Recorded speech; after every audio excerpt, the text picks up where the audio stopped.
Bienvenue dans la webconférence spéciale CRPE organisée par les éditions Nathan et Léa.fr consacrée à l'épreuve de français. Nous avons le plaisir d'accueillir Laurence Alain-Forestier. Je vous propose de commencer. Bonjour Laurence, est-ce que vous pouvez vous présenter et indiquer vos fonctions? Alors, bonjour à tous, bonjour à toutes, bonsoir Aurore. Alors moi je suis professeure à l'INSPE de Bretagne, de Vannes, et voilà, et puis j'ai participé à j'exagère, à quelques écrits des manuels de préparation au concours. Voilà ce que je peux dire de principal. C'est un bon programme. Je vous présente le sommaire de la webconférence. On va commencer par la présentation de l'épreuve avec un petit rappel. Ensuite, on va poursuivre avec la présentation d'un cas pratique, avec son analyse et le corrigé. On poursuivra avec le traitement et des conseils pour les questions du jury. Et nous finirons par des questions. Ces questions qui sont vos questions, que vous pouvez envoyer au fur et à mesure de la webconférence par l'onglet qui se situe sur votre droite. Je vous propose de commencer avec la présentation de l'épreuve. Ok.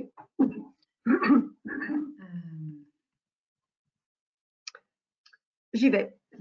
Vas-y, allez-y. Alors, je ne vais pas tout lire, hein, comment dire, des diapositives vont s'afficher avec peut-être beaucoup d'écrits, je ne lirai pas tout, je ferai un condensé, et en l'occurrence, sur cette diapo-là, vous avez l'arrêté qui donc définit les modalités de l'épreuve donc depuis 2022.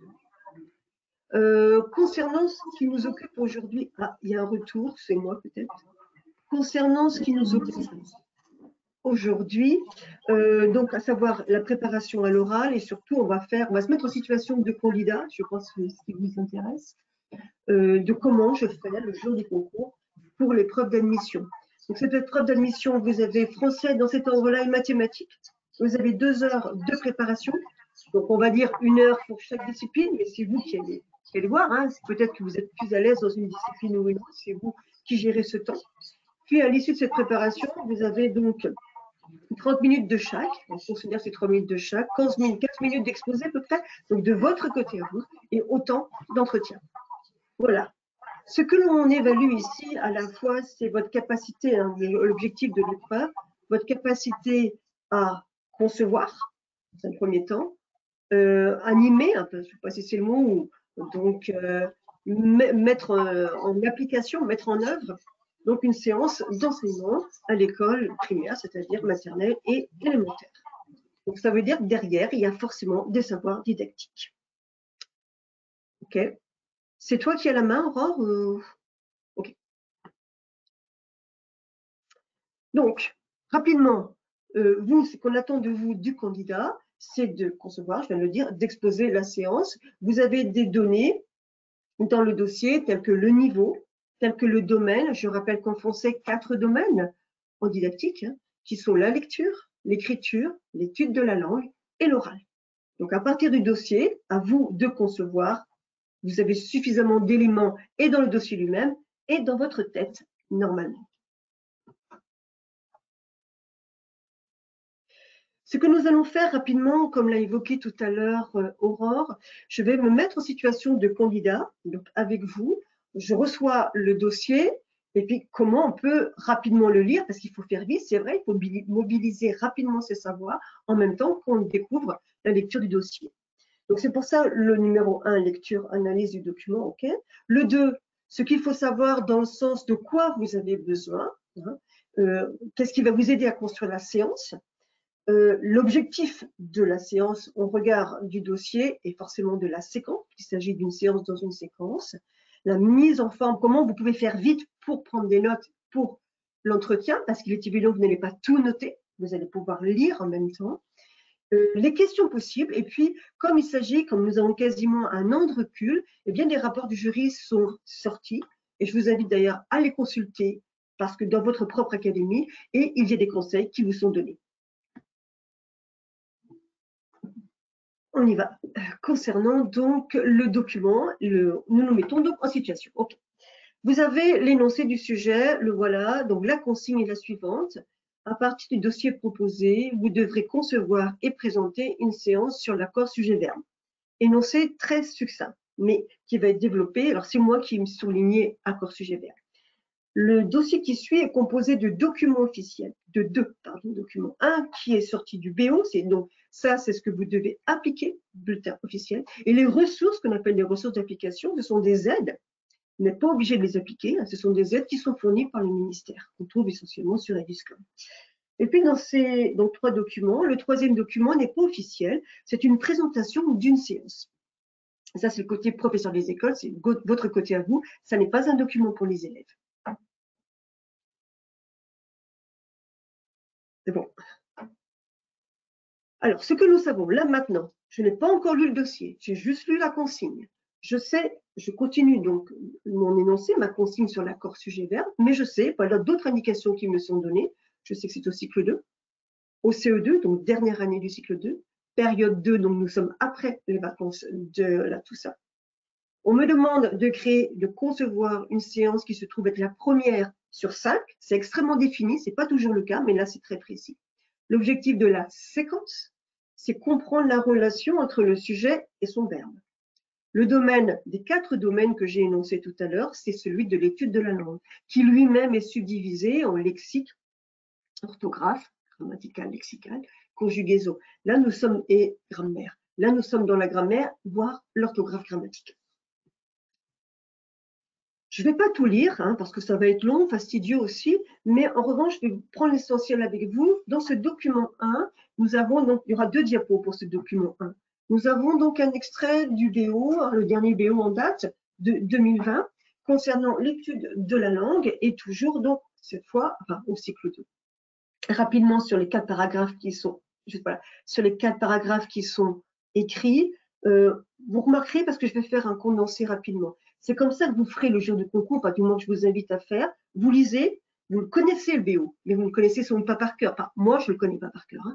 Donc, je le lis rapidement et je synthétise. Et qu'est-ce que je vois là rapidement? Les objectifs essentiels auxquels liés lecture-écriture. Mais ça, je le sais, d'accord? Ce genre de choses, ça va réactiver des connaissances que j'ai. Et puis, je vois que aussi, on me demande de préparer des séances régulières. Tout ça, je le sais. Je vais synthétiser tout à l'heure. Je vois aussi qu'on me dit que dans l'étude de la langue, il faut observer, manipuler. Puis, je prends paragraphe par paragraphe. 3e paragraphe, on me parle de corpus, de texte à lire, de projet d'écriture. 4e paragraphe, on me dit qu'il faut consolider ses connaissances. Vous, même si vous ne connaissez pas particulièrement cet extrait que nous sommes en train de lire, vous connaissez le sujet, la thématique, et vous connaissez les grandes lignes, forcément. À la suite, pour le coup, Aurore, à la suite donc de ce texte-là, toujours dans le document 1, est associé, vous savez, le tableau qui est à la suite, on a la colonne de gauche, connaissances et compétences associées, colonne de droite, les activités, propositions d'activités. Tout ça, c'est le document 1. Ça, c'est extrêmement intéressant parce que propositions d'activités, si on vous les donne, c'est que vous êtes censé vous en servir. Du moins, ça peut être une aide. Alors, c'est moi qui ai surligné, pareil, parce que dans le document, ce n'est pas surligné. Dans ce document-là, donc dans ce tableau-là qui a double entrée, mais moi, je vous ai mis une entrée, une colonne par diapo, connaissances et compétences. Nous sommes dans l'étude de la langue plutôt grammaticale. Identifier la relation sujet-verbe, identification dans les situations simples, identifier le radical, trouver l'infinitif, etc., etc. Autant de tirets qui sont des compétences, comme son nom l'indique, à travailler. Mais moi, les compétences qui m'intéressent au regard de l'énoncé, c'est la relation sujet-verbe. Ça, vous allez faire vite. Parce que vous êtes dans un premier temps de lecture. Vous avez 1 heure de préparation, mais vous savez très bien que cette heure-là va passer vite. Donc moi, je vois ce qu'il faut, compétences, c'est ce que je veux que l'élève sache faire à la fin de ma séquence. Okay, ce que je veux, c'est qu'il sache identifier la relation sujet-verbe. Et dans les situations simples. Okay. La diapo d'après sur les propositions d'activité. Là encore, c'est moi qui ai surligné, ce qui n'est pas le cas dans le document. Il y a plein d'activités, enfin, quand je dis plein, il y en a beaucoup. Et moi, j'ai souligné celles qui pourraient, mais c'est peut-être encore un peu tôt pour choisir, mais quand même, je me dis, tiens, c'est pas mal ça, activité ritualisée d'observation, manipulation, structuration, ça va m'aider. Mais tout pourrait m'être utile, bien sûr. C'est moi, et là, c'est votre liberté pédagogique, c'est moi qui fais le choix de choisir ces activités-là. Prolongement de la leçon de grammaire et d'orthographe par des activités d'écriture. Ça, je vais garder ça parce que j'ai déjà lu ça tout à l'heure dans l'extrait du BO. Pratique quotidienne de la lecture, elle permet de se concentrer, peut-être sur la relation sujet-verbe, c'est pas une mauvaise idée. Et j'ai même proposition de différentes formes de dictée que moi j'ai pas surligné mais que je pourrais utiliser. Tout ce qui est proposé, même activité de substitution d'un ton à un autre, pourrait m'être utile. Pour l'instant, moi, je décide, moi, Laurence, qui suis la candidate, la potentielle, je décide ces activités-là, grosso modo. Nous allons passer au document 2. Alors, pardon, mais je suis allée trop vite. Ce que je retiens, moi, pour avoir lu cet extrait de BO et puis ce document, donc ce petit tableau à 2 entrées, moi, ce que je retiens, ce qu'il faudrait retenir, ce que moi, candidate, je retiens, c'est que l'étude de la langue est en lien avec la lecture et l'écriture. Je fais une parenthèse. Ça, vous, candidats, vous devez absolument, et vous le savez certainement, savoir et retenir que l'étude de la langue, elle n'a pas pour autre ambition que d'être au service du lire, du écrire et du parler. On ne fait pas de l'étude de la langue pour de l'étude de la langue. Elle est au service des 3 autres domaines. Donc, ce que je veux dire par là, c'est que plus vous serez en lien avec ces 3 domaines, mieux ce sera. Donc, ce que je dois retenir à la lecture de BO, et ce que moi je sais, c'est que l'étude de la langue est en lien avec la lecture et l'écriture. C'est qu'on me demande de faire des séances régulières et spécifiques, là pour l'accord sujet-verbe. Que cette séance, ces séances se construisent à partir d'observation, de manipulation, de structuration, c'est-à-dire formuler une règle, c'est ça la structuration, et d'entraînement pour fixer les apprentissages. Que les compétences travaillées sont comprendre, utiliser l'accord sujet-verbe. Je fais une autre digression. Dans tout apprentissage, il y a deux pôles, je devrais dire. Il y a la réception et la production. Plus vous utiliserez les deux, mieux ce sera. Vous pouvez lire un texte, repérer sujet-verbe, c'est la réception. Je reçois le texte, c'est ça lire, hein, c'est la réception. Mais faites produire également. C'est pour ça qu'on peut faire des textes, écrire et dicter. Les deux sont toujours à faire. Et des propositions d'activités. Voilà ce que je retiens. Deuxième séance, merci Aurore. Deuxième document, pardon, c'est le doc 2. Donc, il s'agit de la séance 3 de la séquence. On me dit que c'est une séance de structuration. Je n'oublie pas que moi, j'ai la première séance à faire, mais cette séance, qui m'est proposée dans le document 2, va m'aider. Et qu'est-ce qu'on me dit ici? Il y a, alors c'est là, c'est sur 2 diapos également. Hein. Donc, le déroulement proposé dans cette séance 3, il y a plusieurs phases. La première phase est un travail collectif par groupe. Rappel des séances précédentes, effectivement, hein, quand on est arrivé à la 3e. On part d'observation et les élèves vont élaborer une synthèse. La consigne. Vous allez proposer une règle concernant l'accord sujet-verbe. Vous devez suivre le plan que nous avons construit ensemble. Okay. Le titre de la règle est énoncé sur le tableau, écrite, accord sujet-verbe. Et il y a un plan déjà proposé par l'enseignant, exemple tiré des phrases précédentes, semblerait appuyer sur la séance 1 et 2, et énonciation de la règle. Donc ça, c'est par petits groupes. Ensuite, travail collectif, groupe classe, donc on remet tous les groupes ensemble.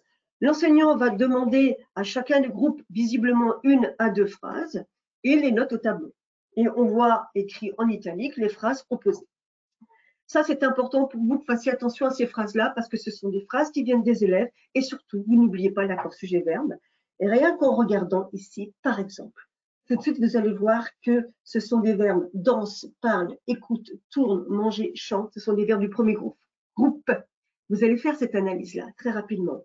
De la même façon, vous allez vous dire, tiens, les sujets, ce sont des groupes nominaux, des hommes et des femmes, la danseuse ou des pronoms. Vous allez faire cette analyse-là. Peut-être que ça va nous servir ou pas, mais rapidement, vous allez faire ça. La suite de la séance. Donc, toujours dans le document 2, l'enseignant fait valider les exemples par le groupe classe. Okay. Donc, les exemples sont donnés. Est-ce qu'on a bien un sujet et un verbe? Les valider. Les verbes sont soulignés, les sujets encadrés. Bon, là, on a encore de la manipulation. Et on va élaborer une règle. La voilà.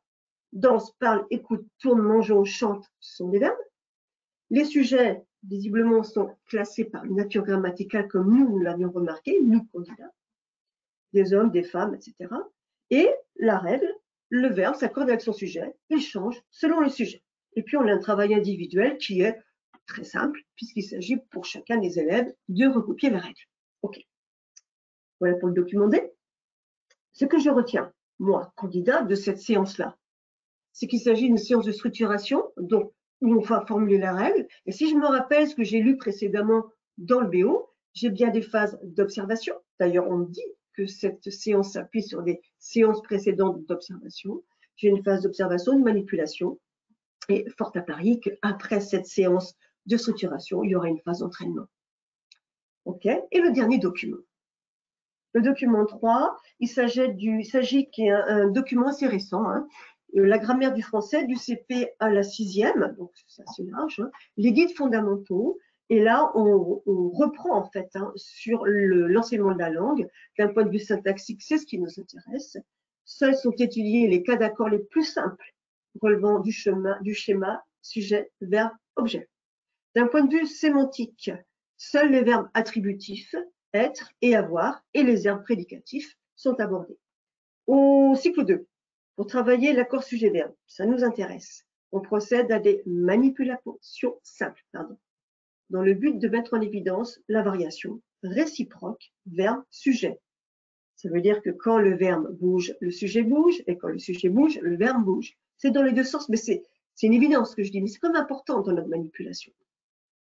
Bon, voilà, et on nous dit que les phrases sont des phrases prototypes, hein, donc simples, dans un premier temps de type déclaratif, où le sujet précède le verbe, et puis on nous dit la présentation de la notion d'accord peut être faite à l'aide de formes audibles à l'oral. Je finis, il finit, si on entend bien la différence. Et au cycle 2, toujours lors de l'introduction du type impératif, où on va trouver des verbes, mais sans expression du sujet, c'est beaucoup plus compliqué, donc, et ça sera un petit peu plus tard. Ça, mon document 3, qu'est-ce que je retiens de ce document-là? Effectivement, c'est que c'est un document d'application, c'est-à-dire contrairement au BO où je suis censée appliquer ce que l'on me demande, appliquer, faire, hein, puisque c'est mon programme, c'est la trame que moi, enseignant, je suis, mon programme. Ce qu'il faut, le document d'application, c'est une façon qui m'est donnée pour appliquer. Les choix d'exemples dans les corpus, on nous dit dans ce document-là, sont des exemples simples, c'est-à-dire le sujet, ce qu'on appelle antéposé. On va éviter les sujets éloignés du verbe, on va éviter les sujets, comment dire, postposés, c'est-à-dire des interrogations, par exemple. Et de type déclaratif, ni interrogatif, ni impératif, où c'est plus compliqué. Dans un premier temps, on va privilégier les formes qui se différencient à l'oral, comme on nous l'a dit tout à l'heure. Ce qui fait que quand je dis il chante, le garçon chante, les garçons chantent, on entend la même chose, mais à l'écrit, ça n'est pas la même chose. C'est tout l'intérêt. Et là, on va être sur quelque chose d'un peu plus complexe. OK. On passe donc à la suivante. Une fois que j'ai lu tout ça, je me suis fait une petite synthèse pour chacun des dossiers, des documents et du dossier global, rapidement.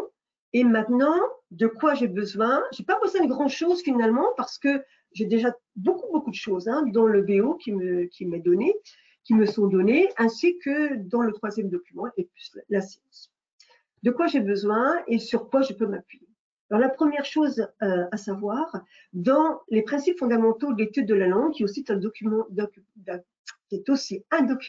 d'application, propose ça. Mais ça, vous devez le connaître. Je vais y revenir tout à l'heure. Propose dans ce document, et ça pour l'étude de la langue, c'est un incontournable. Dans toute étude de la langue, quel que soit le niveau d'ailleurs, hein, ça peut être pour l'université, c'est la même chose. On va manipuler la langue. Manipuler, ça veut dire jouer avec, en faisant des activités de tri, en classant, on va voir d'autres en substituant, il y a plusieurs possibilités. On va structurer, une fois qu'on a vu comment ça bougeait, peut-être qu'on peut en faire une règle. C'est ça la structuration. Et ensuite, on va s'entraîner avec des activités courtes, ce qu'on appelle des exercices, hein, tout simplement, d'application, et on va réinvestir. Mais ça ne suffit pas. Il faut aussi transférer, il faut automatiser cet apprentissage. Vous, quand vous écrivez, vous savez, vous lisez, hein, tu lis, vous allez mettre automatiquement un S à tu lis. Parce que vous savez qu'avec le tu, c'est un S. Donc peut-être que vous avez besoin d'une relecture après, bien évidemment, mais quand même, c'est automatisé. Cet apprentissage, il est automatisé. Votre travail, c'est de l'automatiser. Et pour ça, on a fait des exercices, mais il faut aussi les transférer en lecture et en écriture. Capacité à s'auto-analyser. Tout ça, ça n'est pas moi qui le dis, c'est bien dans les documents d'application. À la limite, enfin, c'est même pas à la limite, possibilité de constituer des groupes de besoins, selon effectivement le rythme d'apprentissage des élèves. Ce que j'ai besoin de savoir, c'est qu'il y a une démarche. Une démarche, c'est une façon de faire, vous savez. Cette démarche, elle est très proche de la démarche d'investigation qu'on peut trouver en sciences. On va faire la même chose. On va observer, on va manipuler. Et je vous ai mis entre parenthèses les 4 opérations mentales qu'on utilise en observation et en manipulation, particulièrement à l'écriture. Ça vous servira pour l'écriture. Je peux substituer un pronom à un groupe nominal. Je peux déplacer, je peux ajouter et je peux supprimer. Ça, ce sont les 4 opérations que nous utilisons en écriture et qui sont des opérations de manipulation pour tous les faits de langue. Quand j'ai fait ça, je mets en place des régularités, ce qui s'appelle une structuration, la trace écrite pour les élèves, la formulation de la règle, la structuration. J'applique et ensuite je transfère. Ça, essayez d'avoir ces 4 étapes-là dans la tête. On va arriver maintenant à la séquence. Alors, la démarche qui m'est demandée, enfin, la démarche que moi je vais utiliser, c'est celle-là, puisque le candidat, on me demande de faire la première séance. Je n'ai pas oublié, il y avait une séance de structuration qui m'a été proposée. Donc moi, je sais, je vais essayer de garder cette démarche que je viens de voir précédemment en me disant, OK, je vais faire ma première séance qui va être une séance de manipulation, activité de tri, etc. Je vais faire une deuxième séance qui va aussi être sur une observation, une manipulation, mais différente tant qu'à faire de la première. Une phase de structuration, peut-être une phase d'entraînement avec des exercices et une phase de transfert. Et bien là, j'ai sur mes 5 séances, finalement, ma séquence. Très succincte, mais on ne vous en montre pas beaucoup plus. Les activités que je vais choisir pour construire ma séance, eh ben, je vais m'appuyer sur ce qui a été proposé dans le document 1. Des activités ritualisées, prolongement de la leçon, pratique quotidienne, je vais piocher là. Donc, ensuite, je vais proposer, je vais concevoir ma séance. Mais auparavant, une autre digression, ça c'est moi qui le dis, c'est pas le candidat.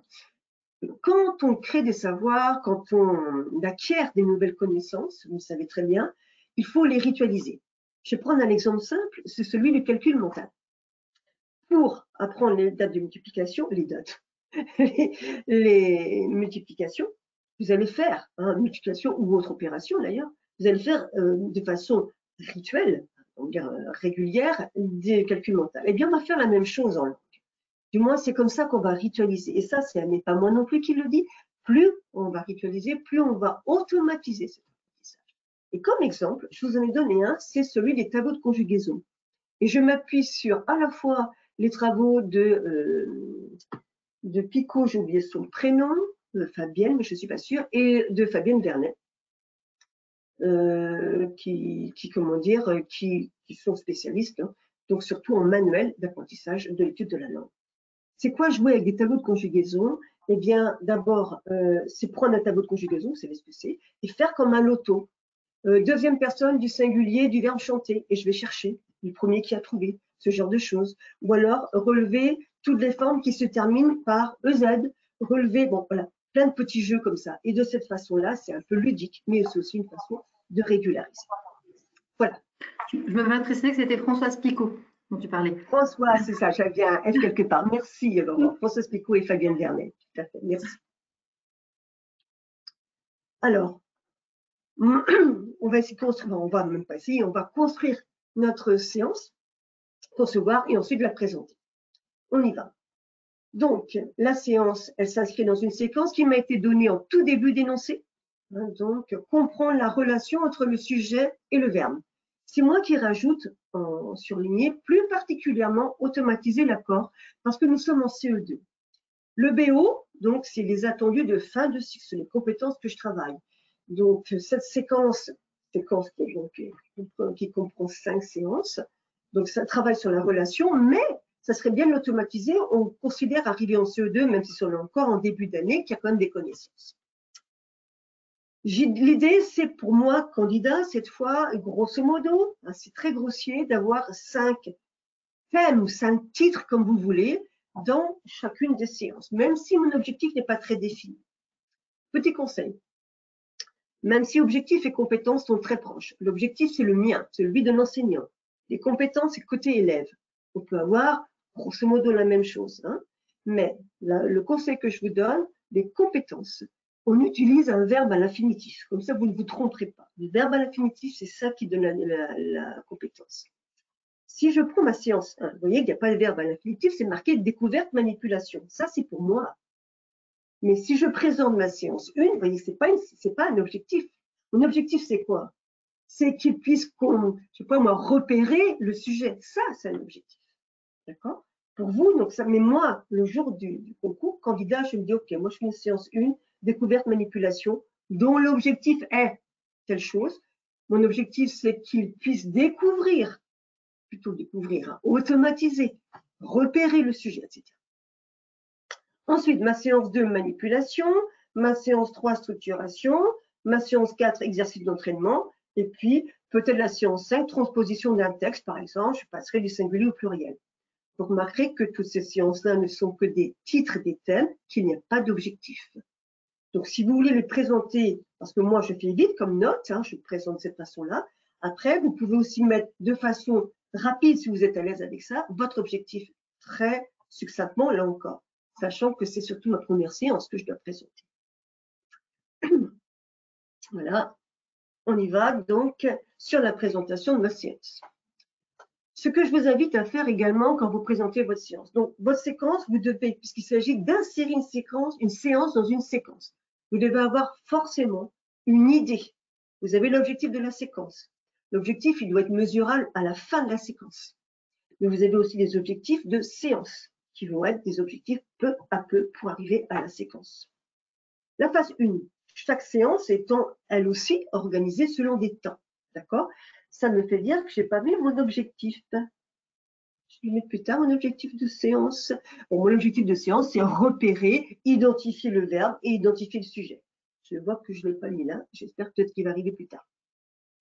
En revanche, là, si je ne l'ai pas mis, c'est une erreur de ma part. Et je dois effectivement le noter. Je vais le présenter. J'ai grosso modo, j'ai sans doute pas fait, franchement, le jour de l'oral, j'ai pas eu le temps de faire ce que vous avez sous les yeux. J'écris sur un papier, séance 1, 2, 3, 4, 5, comme je viens de vous montrer tout à l'heure.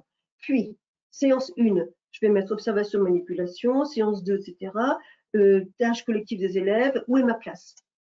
Peut-être que le rôle de l'enseignant, vous n'allez peut-être pas le noter. Mais en revanche, vous allez forcément noter si c'est un travail collectif, individuel, oral, écrit. Ça, vous devez savoir ce que fait l'élève. Déjà, ça vous donnera une indication où est votre place. Donc moi, j'ai décidé de travailler, donc d'observer, de manipuler, mon objectif étant d'identifier, repérer le verbe et le sujet. Donc je leur donne un tableau, vous voyez un tableau de Renoir, ici le bal du moulin de la galette, et ma première phase, ils sont tous ensemble.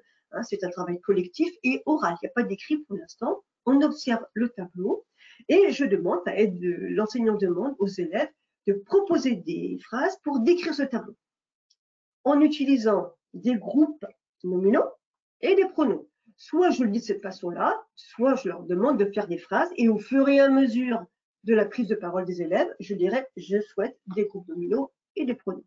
Soit les donner tout début, soit les donner au fur et à mesure. Mon travail à moi d'enseignant, il est certes de noter, un travail de secrétaire, mais pas uniquement. Je vais faire en sorte aussi, c'est mon travail, d'amener les élèves à proposer des phrases dans lesquelles on va éviter le « il y a », ça ne m'intéresse pas, et le « on voit ». On voit une dame, je vais m'arranger pour faire formuler les élèves de l'autre façon. On voit une dame qui est assise. Une dame est assise, quelque chose de factuel. C'est moi qui vais amener les élèves parce que je veux des sujets tout à fait repérables. Donc voilà ce qui se passe. Les élèves proposent donc un certain nombre de phrases. Alors là, vous, candidat, moi, candidate, grosso modo, alors évidemment, je ne l'ai pas sous les yeux, le tableau de Renoir. Je peux prendre n'importe quelle image. Vous allez dire, on va prendre une image et sur cette image, on va proposer aux élèves des phrases et puis vous inventez des phrases. Vous inventez des phrases parce que vous devez être dans le concret, absolument. Donc, les propositions des élèves sont les suivantes. Des hommes et des femmes dansent, un homme parle avec deux femmes, les deux autres écoutent, une femme, etc. Bon, voilà, je ne vais pas tout lire. Voilà les propositions. Proposer réellement des phrases. Ma deuxième phase, puisque c'est un deuxième temps dans ma séance, toujours collectif, mais là, on va rajouter un petit peu d'écrit, et par groupe, cette fois par petits groupes et non groupe classe, On va demander aux élèves d'encadrer et ou souligner donc identifier les verbes en rouge et les sujets en bleu. Voilà, de cette façon. Donc, on retrouve toutes les phrases proposées au tableau et par groupe, les élèves. Donc, là où ils font toutes les phrases, si je suis en classe, honnêtement, je ne demande pas de faire tout ça. Je vais diviser. Je vais demander à un groupe de faire 3-4 phrases, à un autre groupe, etc., etc. Mon travail à moi, c'est de revenir. Alors, comment on reconnaît un verbe? Comment on reconnaît un sujet? C'est les aider. Alors, comment on reconnaît un verbe? Arrivé en CE2, comment on sait que c'est le verbe? Alors, comment on sait? C'est des petits trucs qu'on a commencé en CP et CE1. Hein. Je sais pas moi, je mange des pâtes. Hier, je mangeais des pâtes. Demain, je mangerai des pâtes. Le seul mot qui varie, c'est le verbe. Et sinon, c'est à la forme négative. Je mange des pâtes, je ne mangerai pas de pâtes ou je ne mange pas de pâtes. Et on parle de lunettes, hein, c'est-à-dire le nœud et le pas qui entourent le verbe. C'est des petits trucs qu'on fait pour repérer le verbe. OK. Et puis, troisième phase, effectivement, cette fois, c'est un travail individuel. Dans vos séances, essayez d'alterner, essayez d'avoir un équilibre entre de l'individuel, du collectif, de l'oral et de l'écrit.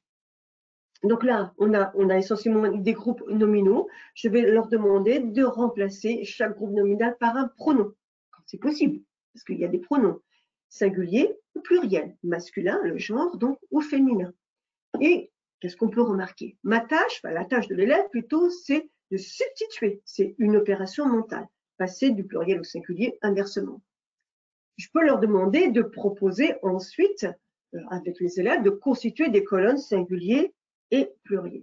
Et on a remarqué qu'on a privilégié volontairement les verbes du premier groupe. Voilà. Donc, j'étais pas sûre qu'il ne me restait pas une note. Donc là, j'ai fini, j'ai présenté ma séance. Donc voilà, tout à fait. Hein. Donc c'est tout, ma première séance. J'aurai une deuxième séance. Donc on peut terminer cette séance-là en leur disant, voilà, on a vu qu'il y avait un pluriel, un singulier. Et ensuite, on a vu qu'on pouvait remplacer un groupe nominal par un pronom. C'est-à-dire que le verbe, il peut avoir comme sujet un groupe nominal ou un pronom essentiellement. On ne va pas rentrer sur les subordonnés. Ça, c'est une possibilité. Ensuite, donc, et il varie. C'est-à-dire que la forme peut être la même à l'écrit. Hein. Donc, tu peux juste avant, la diapo d'avant, Aurore, encore avant, voilà, merci. Si je prends cet exemple-là, avec les élèves, eh bien, on va voir que, par exemple, porte, les hommes portent des chapeaux, sauf un. Porte, c'est ENT. Si je mets il, ça ne bougera pas.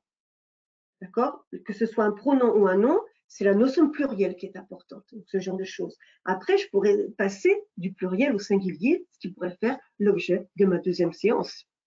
Passer des hommes et des femmes à un homme danse, etc., etc. Voilà, si tu voulais revenir sur la diapo d'après, Aurore. OK, après encore. Voilà. Donc, rapidement, et tu peux passer aussi après, rapidement, voilà.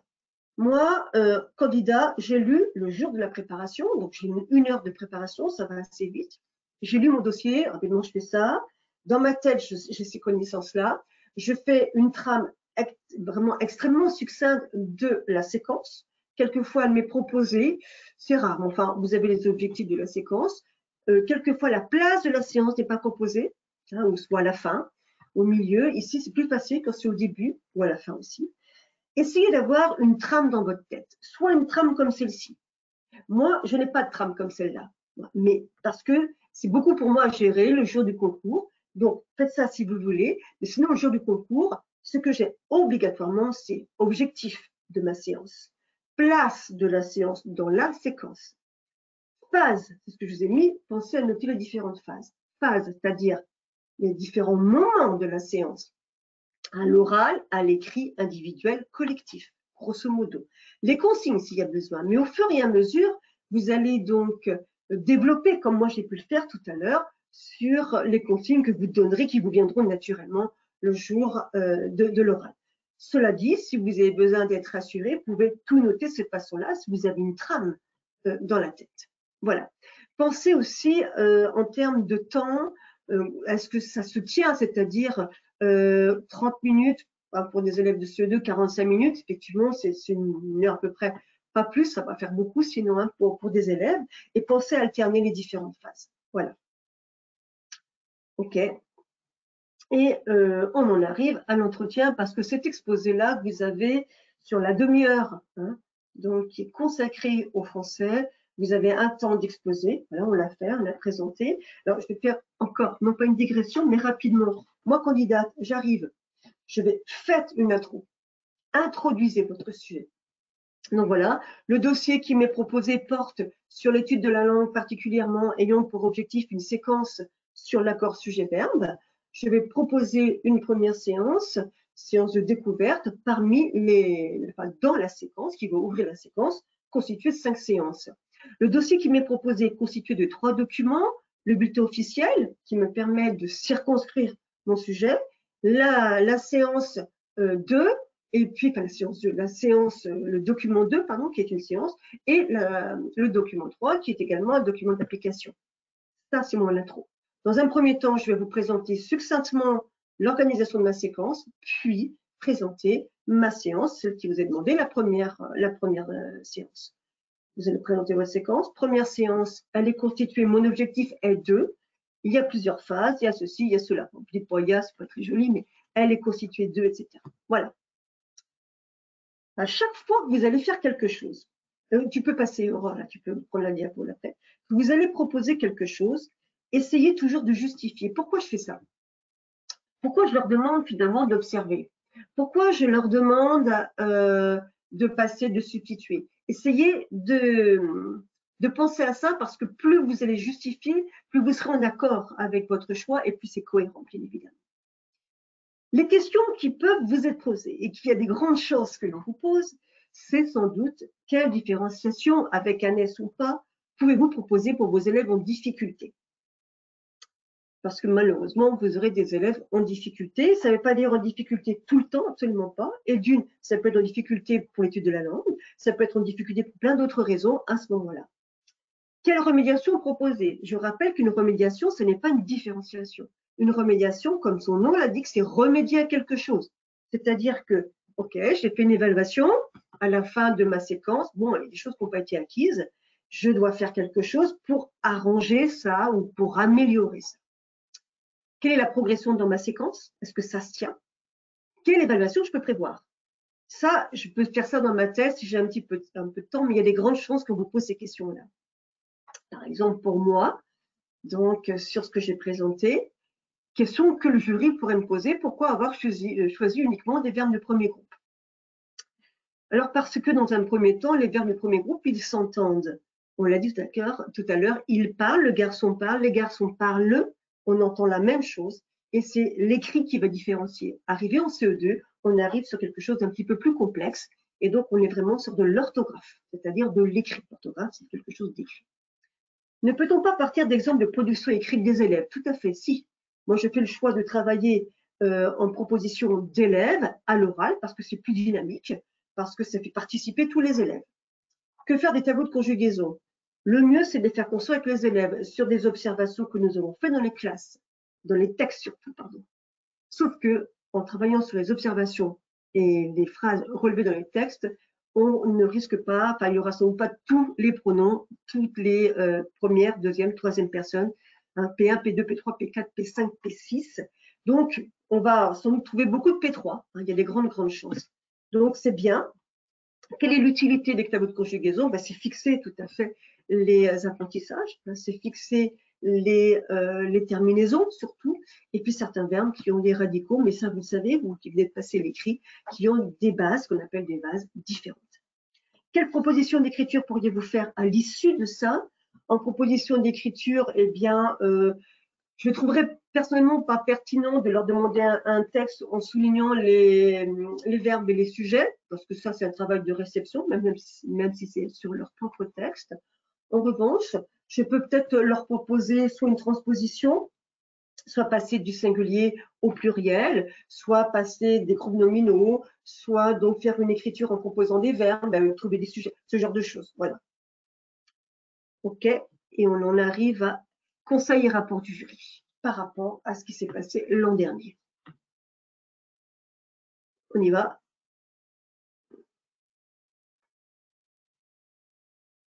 Vous avez deux grands types de questions, hein, de domaines. Il y a ce qu'on appellera la dominante pédagogique et didactique. Pédagogique, c'est votre rôle. Où êtes-vous? Pourquoi vous posez ces questions-là? Que faites-vous? Quelle est votre place lors de la séance? Quelle organisation? C'est pour ça qu'on parle des différentes phases. Comment vous pensez évaluer? Qu'est-ce que vous allez évaluer? Est-ce que vous faites une place au numérique? Laquelle? Et tout ce qui relève de la didactique, c'est-à-dire la transposition, vos savoirs savants et comment vous les amenez en classe. Donc, quels sont les enjeux d'apprentissage qui sont sous-tendus par la question? Qu'est-ce que ça représente pour vous, une séquence ou une situation d'apprentissage? Est-ce que c'est quelque chose de nouveau? C'est pas tout à fait la même chose. Un apprentissage, c'est nouveau. Là, on est dans quelque chose qui est déjà un peu construit, la relation sujet-verbe. C'est pas nouveau pour les élèves. En revanche, on va l'automatiser. Les erreurs types que les élèves peuvent faire. Voilà, ça, c'est des exemples de questions.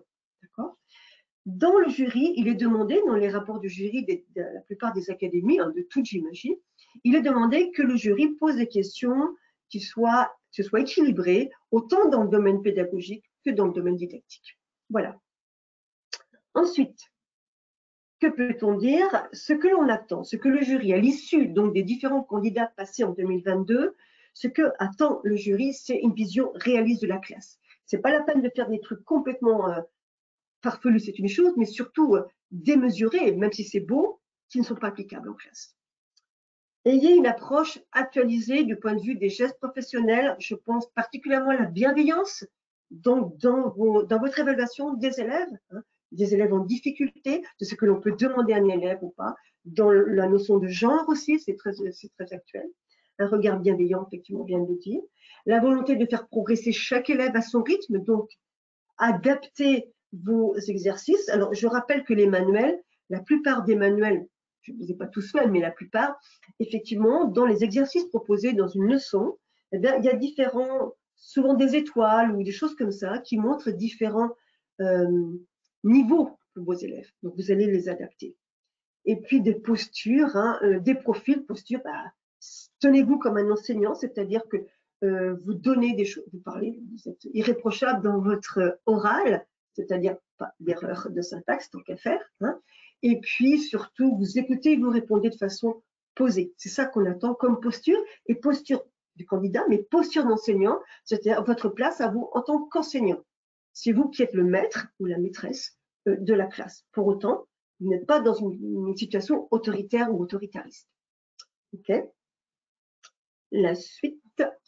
Ce qui est particulièrement apprécié par le jury, expression orale, je viens de le dire, ok?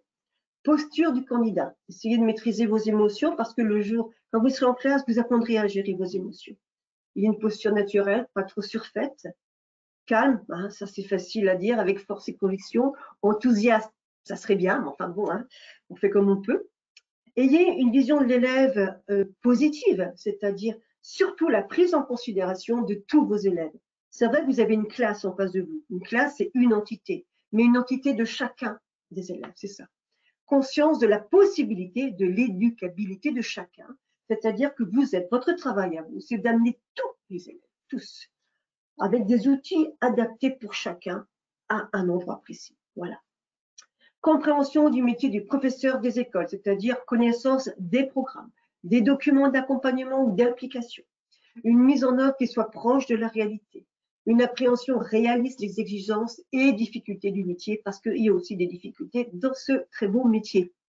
Exposé qui recadre, qui respecte le cadre temporel, c'est-à-dire que vous proposez des choses qui sont tout à fait faisables en un temps limité. Structuré, quand je vous disais tout à l'heure, annoncer et respecter votre plan. Dans un premier temps, l'introduction, puis je vais présenter ma séance, puis je ne sais pas moi, une évaluation possible, mais c'est surtout ça, il n'y a pas un plan avec des 50 parties différentes. Une intro sur le dossier rapide, puis votre séance. Exposé précédent d'une analyse des textes et documents support, pas un descriptif, pas une paraphrase, donc, mais dire rapidement, voilà. Exploiter ceci de manière critique, service de son propos, et entretenir ensuite, donc lors de l'entretien, des questions qui vous sont posées, soit didactiques, soit pédagogiques, à donc capacité à rentrer dans l'échange. Avoir une écoute active, bien sûr, prendre en compte les questions posées, répondre aux questions. Et si vous ne savez pas, dites-le. je n'ai pas compris la question, ou là, je ne sais pas, ne restez pas, voilà, hein, parce que vous avez 15 minutes, donc donnez ce temps-là pour répondre. S'appuyer sur le questionnement des examinateurs, élargir la réflexion, prendre du recul et ne pas hésiter à vous dire, ah finalement, peut-être que ça serait, si un examinateur vous dit, bah, vous ne pensez pas que vous auriez pu faire ça? Oui, effectivement, mais dans voilà, votre capacité, on est tous perfectibles. Donc, faites cet effort-là de reconnaissance. Et surtout, puisque vous allez commencer par le français, à la fin de cette demi-heure, remobilisez-vous pour les mathématiques. Et ça, c'est pas toujours facile. Je crois que j'ai fini. Peut-être une diapo d'après? Non, il me semble. C'est bon.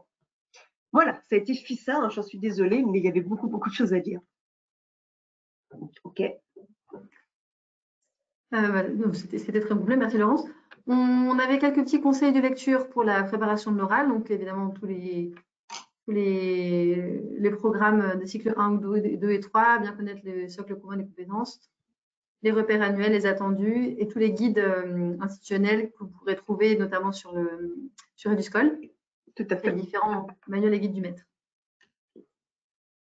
Est-ce que tu as autre chose à annoncer? Non, pour moi c'est bon, hein, on a fait le tour, tout à fait. Et alors du coup, pour vous entraîner à concevoir des séances, je vous ai mis l'aperçu ici du sommaire de l'ouvrage Réussir mon CRPE pour l'épreuve de français, qui existe aussi en mathématiques et en mathématiques français, et qui vous proposera des sujets qui correspondent à aux 4 domaines du programme et à peu près à tous les niveaux, de manière à vous former. Donc, c'est vraiment un ouvrage qui vous permet d'apprendre et de vous entraîner. C'est l'entraînement qui sera la clé d'une réussite à l'examen. Tout à fait. On va pouvoir passer aux questions. J'avais notamment une première question qui était sur la durée des phases. Comment savoir quelle durée est réservée à chaque phase de la séance? Ouais. Alors là, en fait, quand vous allez passer l'oral, on s'attend à ce que vous ayez au moins une rencontre avec les élèves, que vous ayez été, soit vous êtes en INSP, vous avez fait des stages, soit vous êtes en candidat libre, et vous avez aussi au moins fréquenté, ne serait-ce qu'en observation, une école, ce qui vous permet de voir un petit peu la durée. Alors la durée, moi je sais parce que j'ai pratiqué. Maintenant, si vous n'avez jamais pratiqué, je suis un peu embêtée pour vous répondre, parce que ça va dépendre de votre niveau de classe. Si vous êtes en CP en début d'année, ils vont être très lents à l'écriture. Donc, il y a des choses que je vais privilégier à l'oral parce que je sais que je ne peux pas leur demander d'écrire. En revanche, arrivé en CM, je peux leur demander d'écrire une phrase. Ça va être très rapide. Donc, il y a des choses pour répondre à votre question. Les petits, on va privilégier l'oral, le groupe. Et puis, l'écrit, la trace écrite, par exemple, c'est plutôt vous qui allez la faire. Ou alors avec peut-être une trace écrite à compléter parce qu'ils vont être peu écrivants. J'ai bien une notion que j'ai du mal à vous répondre hein, parce que c'est un peu difficile comme question. Pour répondre précisément au temps de chacune des phases. Plus vous donnez de l'écrit, plus c'est long. Voilà, ça c'est quelque chose que je peux vous donner. Et laissez du temps également si vous donnez un travail oral en petits groupes, qu'on appelle la métacognition, c'est-à-dire le temps qu'il y ait des échanges, il faut leur donner du temps, au moins un quart d'heure, là franchement. Ok. Bon, c'est vrai que ce sera forcément ajusté selon le sujet. Mais c'est pour ça que notamment dans l'ouvrage de préparation à l'oral, oui, les durées des phases sont indiquées, ce qui vous donneront une première appréhension. Question suivante, qu'est-ce que l'étayage exactement?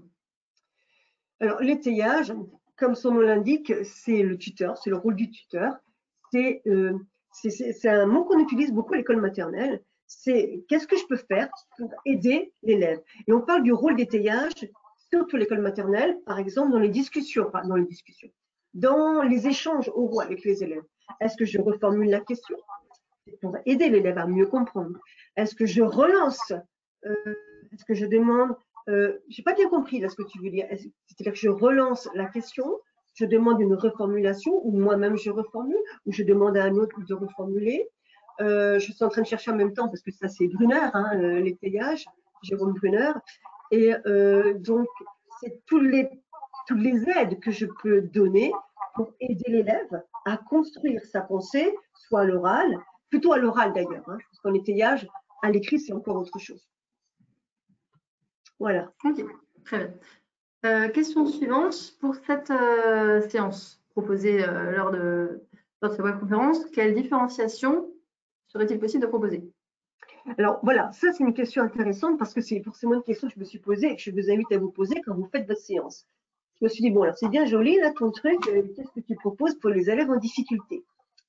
Je me suis dit, comme il s'agit d'une présentation orale dans un premier temps, puisqu'il s'agit de décrire, ça me permet d'inviter tous les élèves à parler. Les élèves en difficulté, je peux les faire parler, je peux les aider à construire une phrase, pour arriver en CE2 quand même, c'est tout à fait, en plus c'est une phrase simple. Donc, déjà dans un premier temps, je peux faire participer tous les élèves, hein, en leur faisant noter au tableau, comme c'est moi qui note, je n'ai pas ce souci-là, en termes de remédiation. La remédiation, dans la séance de découverte, c'est la remédiation.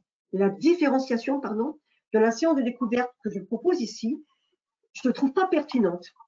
Je ne la trouve pas pertinente. En revanche, elle va me sembler beaucoup plus pertinente, cette différenciation, soit dans un deuxième temps, par exemple, ou même à la dernière phase de la séance où je vais demander de substituer les pronoms donc aux nominaux ou passer du singulier au pluriel. Là, je vais aider les élèves en difficulté. Dans un premier temps, individuellement, je ne vois pas trop ce que je peux faire d'autre. En revanche, puisque là, ça partait des phrases des élèves que je ne peux pas prévoir. En revanche, dans ma deuxième séance, voire en situation d'entraînement, quatrième et cinquième séance, je vais proposer des exercices adaptés à leur niveau. Soit je prends un groupe de besoins, uniquement de besoins avec moi, soit je propose des activités, par exemple, je peux varier en termes de longueur de texte, je peux varier en termes de compréhension de texte, je peux varier en termes de complexité de la phrase, ce genre de choses. Voilà. Pour répondre, mais là, pour ma première séance, je vous ai répondu. Si vous êtes le jury, je vous dirais, je ne trouvais pas ça pertinent de proposer une remédiation dans cette première séance, puisqu'il s'agit d'une séance de découverte qui se passe essentiellement à l'oral. Voilà. Très bien. Encore une question. Une candidate se posait la question sur le fait de est-ce que c'est utile ou pas, enfin, est-ce qu'il y a forcément un entraînement à chaque fin de séance ou est-ce que ce n'est pas nécessairement systématique selon le type de séance? Alors, en étude de la langue, alors, enfin, étude de la langue, oui, en étude de la langue. Est-ce qu'il y a nécessairement, s'il y a un apprentissage, il y a forcément de l'entraînement. Je vais prendre un exemple très simple. Je vais prendre, je ne suis absolument pas spécialiste de foot, hein, mais on va prendre un match de foot. Eh bien, pour réussir le match, je suppose qu'il y a des phases d'entraînement pour courir, il y a des phases d'entraînement pour passer la balle, il y a des phases d'entraînement de musculation, il y a des phases d'entraînement complètement différentes pour arriver à autre chose. C'est ça la phase d'entraînement. Et sans doute qu'on peut arriver à jouer, on va dire, au foot sans phase d'entraînement, mais les résultats ne sont pas les mêmes. Donc c'est pour ça que ça me semble inévitable. Dans l'étude de la langue, en termes d'acquisition de savoir, on est obligé de s'entraîner. Ça, c'est sûr. Ça paraît difficile qu'il n'y en ait pas. En revanche, si c'est quelque chose que je connais déjà, je peux aller beaucoup plus vite. Très bien. Merci. Alors, il y a une question à la fois, enfin, il y a deux questions qu'on peut fusionner sur le fait de comment déterminer l'objectif ou les objectifs d'une séance et est-ce que l'introduction de la séance, pas l'introduction plutôt de la séance de l'ordre de l'entretien, doit présenter une problématique lorsqu'on présente. Est-ce que la problématique et les objectifs se confondent? Il n'y a pas de problématique. Problématique, c'était pour l'écrit. Il n'y a pas de problématique. Vaudrait mieux qu'il n'y en ait pas d'ailleurs. Votre objectif, c'est ce que vous voulez mesurer à la fin de la séquence.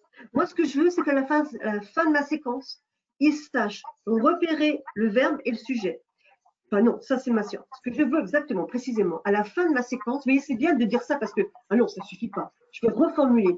Qu'est-ce que je veux? Moi, je veux que finalement, quand ils voient un sujet singulier, ils mettent le verbe au singulier. Quand ils voient un sujet pluriel, ils mettent le verbe au pluriel. C'est ça que je veux. Pareil en lecture, je veux qu'ils repèrent le sujet avec le verbe. Donc ça, c'est mon objectif. Je dois pouvoir le mesurer. Pour les amener là, d'abord, on l'a fait la séance précédente. Mais la problématique, je ne vois pas trop ça serait pas. Non, la problématique, ça serait comment arriver à quelque chose comme ça. Je trouve ça un peu difficile, peut-être pour vous, c'est pas la meilleure solution. Pour moi, la meilleure démarche, c'est qu'est-ce que je veux que mes élèves sachent faire à la fin de ma séquence, à la fin de ma séance, concrètement. Et ça, c'est une chose. Comment je vais mesurer ça? C'est ça que je veux. C'est comme ça qu'on définit un objectif et une compétence qui sont très souvent les mêmes. Mais je vais juste faire une petite différence. Mon objectif, c'est de les amener donc à lire, je prends cet exemple-là, à lire un roman policier. Voilà, ça c'est mon objectif. Les compétences, c'est être capable de lire un roman policier en repérant le mobile, en repérant la notion des suspects, en repérant la trame narrative. En fait, il y a plusieurs sous-compétences. Mais moi, mon objectif, c'est de les amener à lire. Je ne sais pas si c'est clair comme ça. Oui, oui, très clair. Alors, en dernière question, on va être vraiment sur la préparation au concours, avec une étudiante qui demande comment réviser les épreuves orales avant de s'entraîner sur les sujets du manuel. Est-ce que Moi, quelle méthodologie en fait? Moi, je ferai les sujets. Mais ça, c'est moi. Je n'ai pas la prétention de savoir comment il faut faire, n'étant plus candidate depuis quelque temps, je reconnais. En revanche, je pense que c'est comme si vous me demandiez que me proposez-vous de faire, qu'est-ce qu'il faut que je fasse pour savoir faire une tarte. Bah, faites-la la tarte. C'est comme si vous me disiez, bon, est-ce que j'apprends quelles sont les différentes farines, quels sont les différents beurres, quels sont les différents œufs, faites la tarte. Et c'est pour ça, je suis un peu grossière, vous l'excuserez, mais peut-être que moi, je pense que c'est faire. Plus vous allez faire, plus là encore, vous allez créer des automatismes. Vous prenez un sujet, et puis peut-être dans vos sujets, notez les lacunes, ce qui vous a fait défaut, vous regardez les propositions. Les propositions qui sont faites là, du manuel proposé par Aurore, là, de nos collègues, eh bien, les propositions qui sont faites sont des propositions. Ce ne sont pas des modèles. C'est-à-dire qu'on peut faire d'autres choses. Mais c'est un exemple, il faut bien trouver un exemple. Donc dites-vous, tiens, moi j'aurais fait ça, et c'est tout à fait possible. Mais je pense que il y a une sorte de forgeron là-dedans. C'est en faisant qu'on fait. Voilà, voilà. C'est une très bonne phrase de conclusion. Alors, je me permets juste de vous rappeler que sont encore prévues pour la préparation au concours une webconférence sur l'épreuve de projection sur le métier d'enseignant qui sera prévue le mardi 2 mai à 17 h et une autre webconférence sur l'épreuve de mathématiques qui aura lieu le 4 mai à 17 h. Donc, de la même manière que vous pourrez vous inscrire via lea.fr pour ces deux webconférences. Merci beaucoup, Laurence, pour cette explication très claire sur le sujet. Bon courage à tous les candidats, toutes les candidates. Et bonne fin de journée. Alors, moi aussi, le petit mot de la fin, je vous souhaite bon courage et surtout, ayez confiance. Ayez confiance parce que vous allez y aller et donc, ayez confiance, tout simplement. Voilà. Croyez un peu en vous. Merci beaucoup. Merci à tous. Au revoir. Au revoir.